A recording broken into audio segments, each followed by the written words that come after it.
Hey everyone, my name is Alex and this is DMP for That's My Podcast.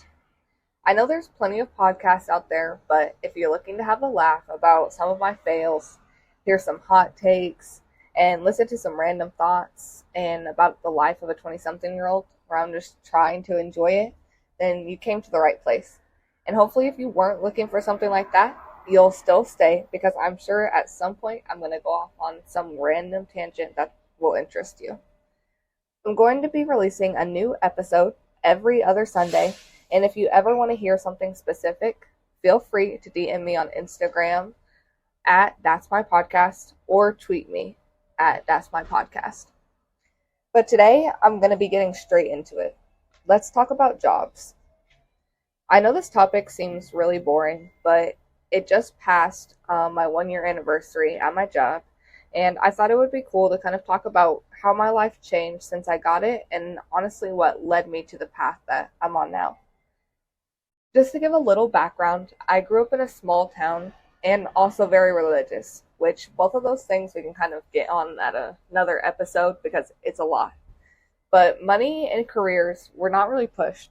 Honestly, it's safe to say that I was pushed in the opposite way, in the sense that I was told not to go to college and not to put a lot of time into finding a job that I truly like. That just kind of going through the motions and trying to pay the bills and keep your head above water is just something that we'll just always have to deal with, even if we aren't happy. And don't get me wrong, sometimes that can be the case. But after working 5 years of food service at McDonald's and 2 years as a manager at Target in retail, I do not think that we should ever be miserable with our jobs.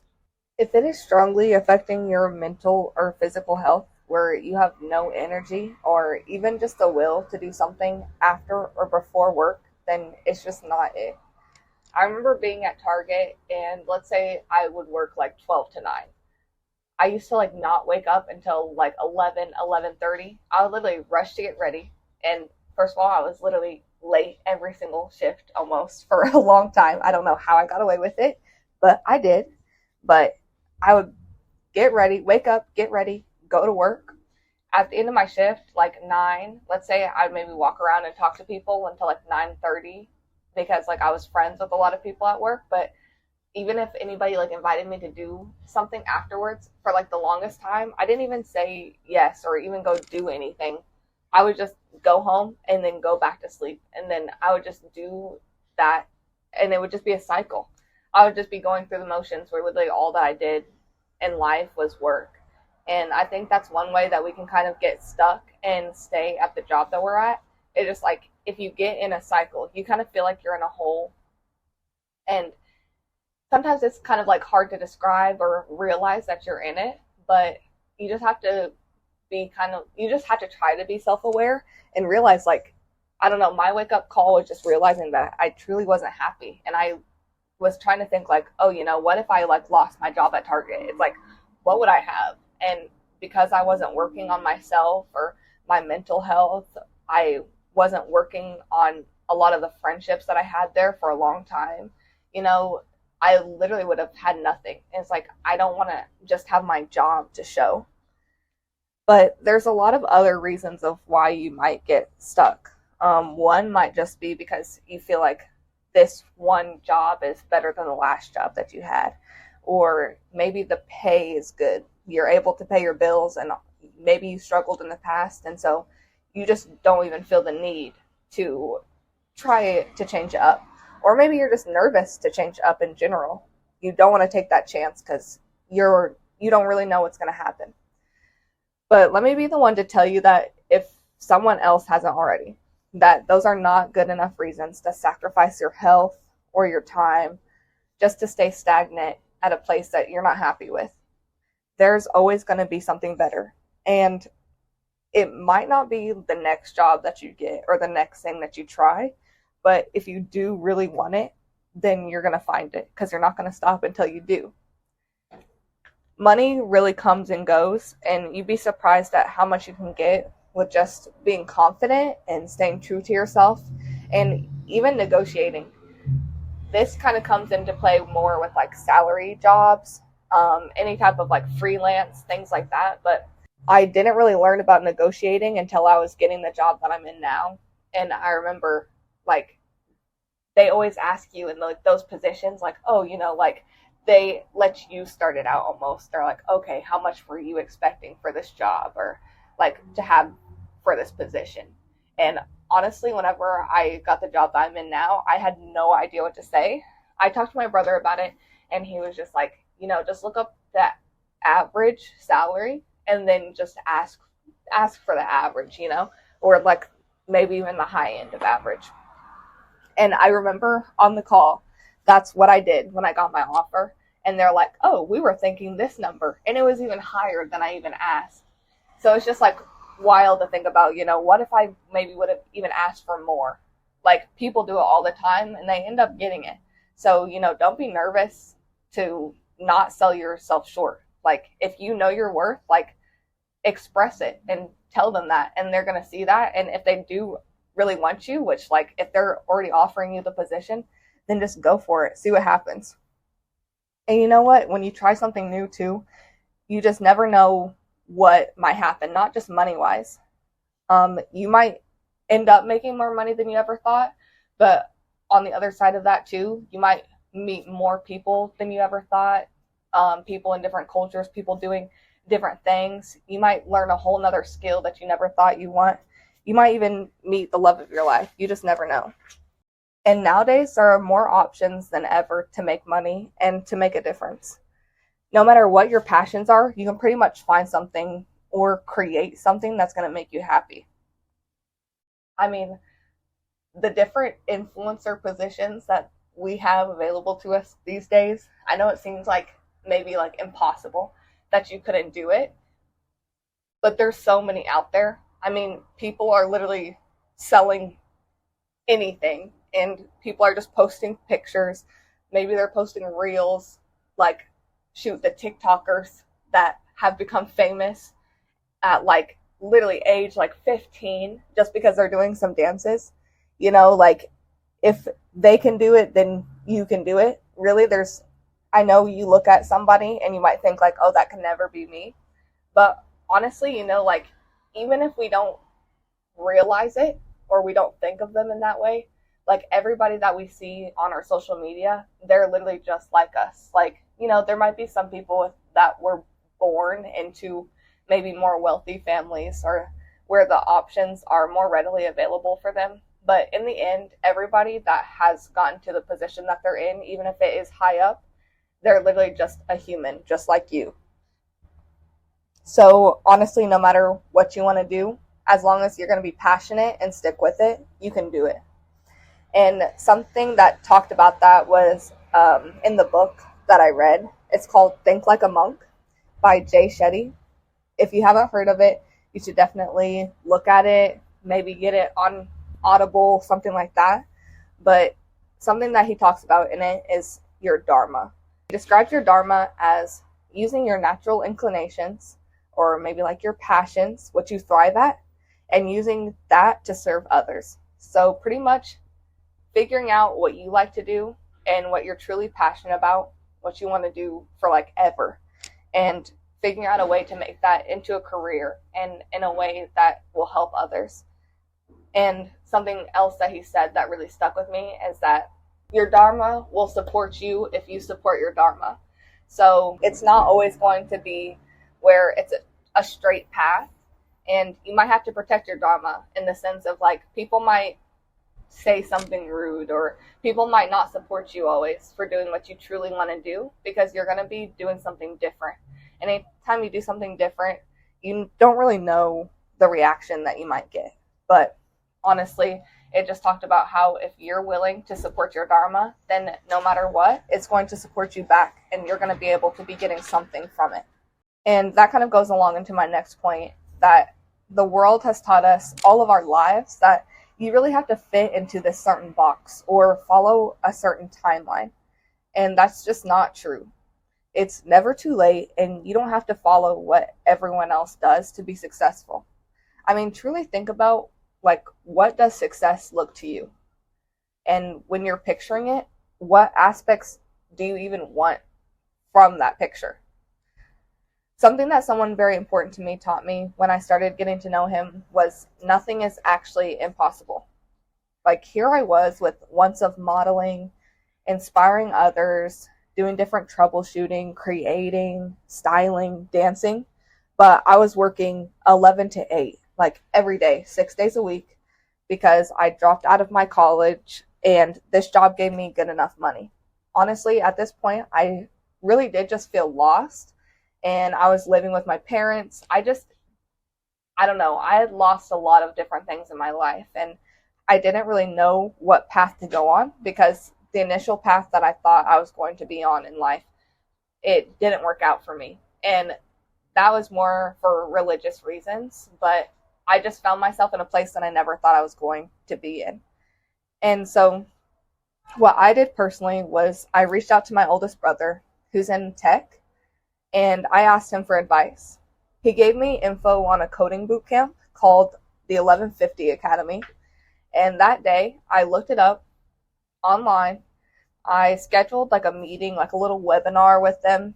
And wildly enough, it happened so fast. I enrolled that week and literally started a month later. So this was a 12-week fully immersive program with over 500 hours of coding time to be a software developer. And I don't know if I truly knew that I wanted to be a software developer, but I knew that being in tech and finding a job where I could possibly, work from home, where I'd be getting a good salary without having to really always be on my feet. I just knew that was going to be a step in the right direction. I still didn't even really know what path I wanted to be on, but I just knew that this was one step closer in the right way. I don't know how I knew that, but I just figured, I can't go wrong. What I'm doing, I'm not happy with, so why not just do something completely different? And honestly, I was surprised with myself because I made this decision to join this boot camp without even talking to my boss at Target. I really did not know what I was going to do, because in order for me to get the help needed to get my school paid for, this coding boot camp, I had to go full time. So here I was left with kind of a decision. I definitely didn't have the money to pay for the boot camp myself. They did have different payment plans, but why would I do that if I could get it all paid for just by figuring out a way that I could still work and go to this coding boot camp full time? It didn't necessarily go over amazingly with my boss, but honestly, I didn't really want to care because I knew this was going to be a step in the right direction for me. Unfortunately, though, I did have to care because I wasn't able to really pay my bills with no job. So I ended up working 5 p.m. to 11 p.m. 3 days a week, and then 12 p.m. to 9 p.m. every single weekend while I was doing my coding bootcamp lectures from 8 a.m. to 4 p.m.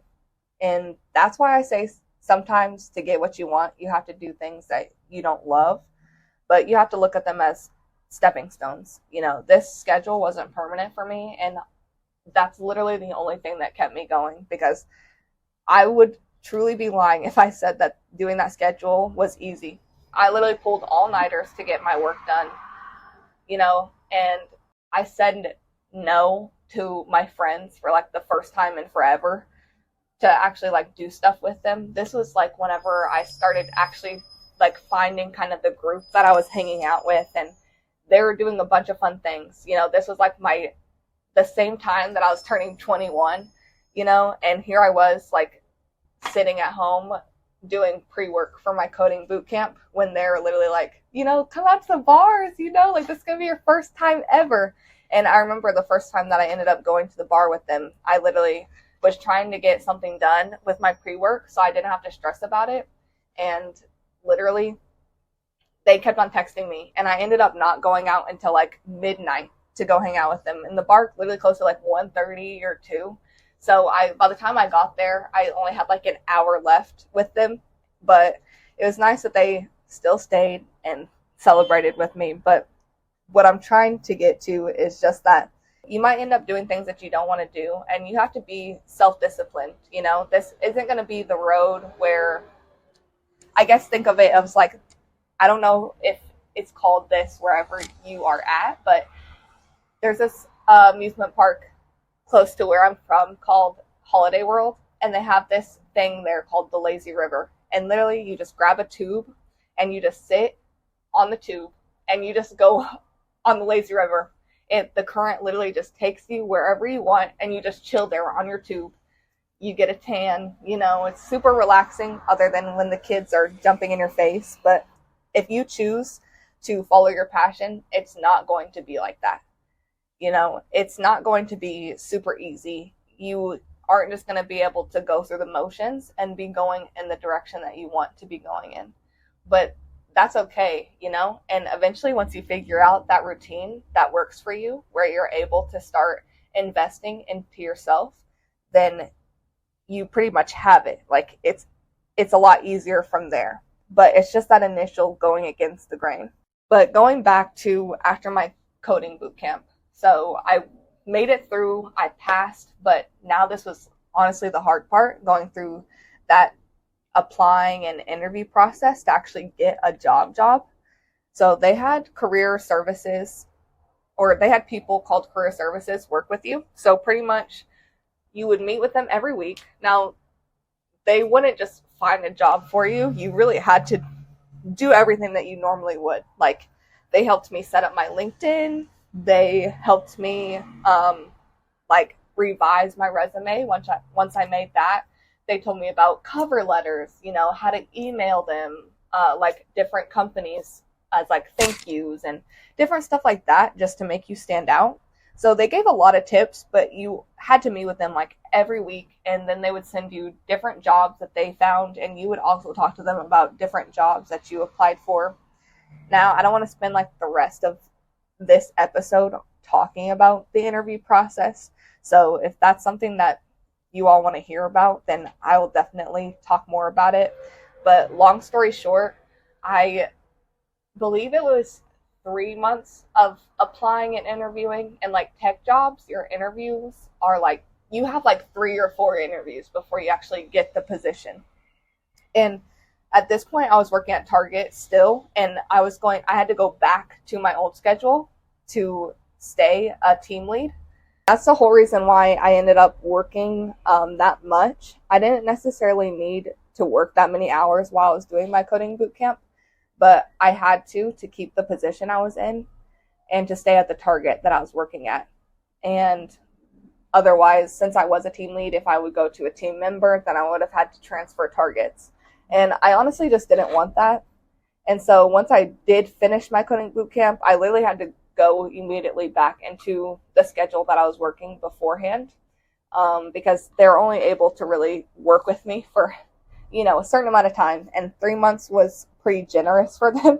So I had to go back to working, pretty much all day since it was mid-shift, and doing that almost every day. So if you have applied for a lot of jobs, you know that the best times to interview, most of the time what they offer is going to be noon, or I guess not noon because it's lunch, but you know what I mean, around that time, maybe 2, pretty much all the retail busy times.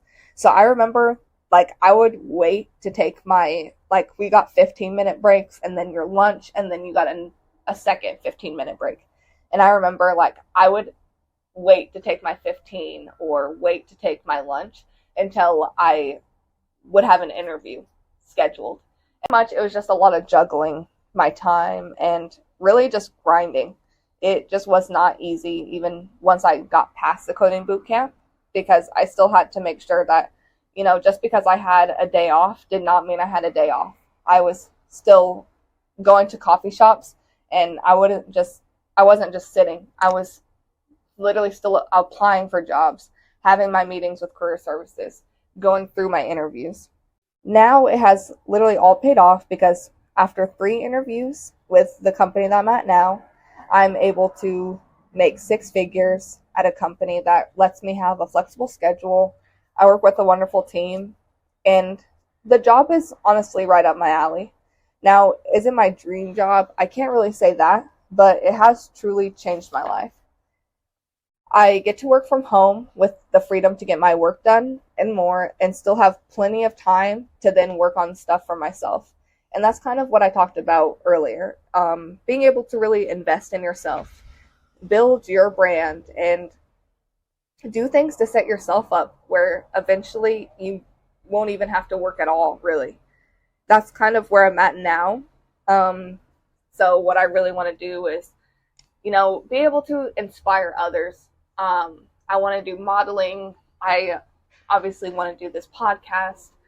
I want to do fashion, design, and really like build a brand and a community where people feel like they can, express themselves and try to be themselves without feeling like everybody's judging them and looking at them in a certain way.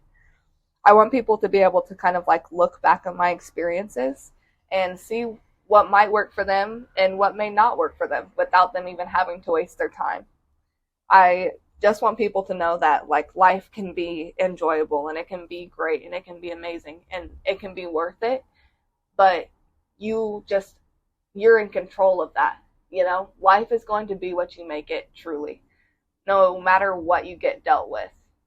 People might get dealt an easier hand than the others, but no matter what, like just because you might have life a little bit easier than someone else does not mean that you enjoy life even more. You have to do that for yourself. And like I said, people may look at you weird if you do go against the grain. It's not all going to be smooth, but it really will pay off. I don't have any idea where I'll be in one more year, but I do know my goals, and I'm doing my best to stay true to that. I'll have to do another episode on goals and routines, and maybe that'll even help myself. But you'd be surprised at just how much more you can gain by staying open-minded, saying yes to those doors that open. And if one does close, just not being super discouraged, to keep on going. Because I can tell you that I am normally a person where I have to stick to a plan. And if things don't go the way I want them to, then I get frustrated or I want to give up. And that just isn't going to work for you long term. I can tell you that much. I'm definitely having to change that a lot in myself now. And I think in the past, I may not have got as stuck as I was if I wouldn't have thought like that. So just trying to stay open-minded and realize that if something doesn't work out the way you want it to, maybe it was not meant to work out that way, but that you can still make the most out of it. So I guess in conclusion to my whole spiel about jobs is just don't stay stuck. No company cares more about you than you. So work for what you really want. I mean, there's a lot of podcasts out there, and no one is saying that I'm going to succeed, but one episode down and plenty more to come, and we'll see what happens.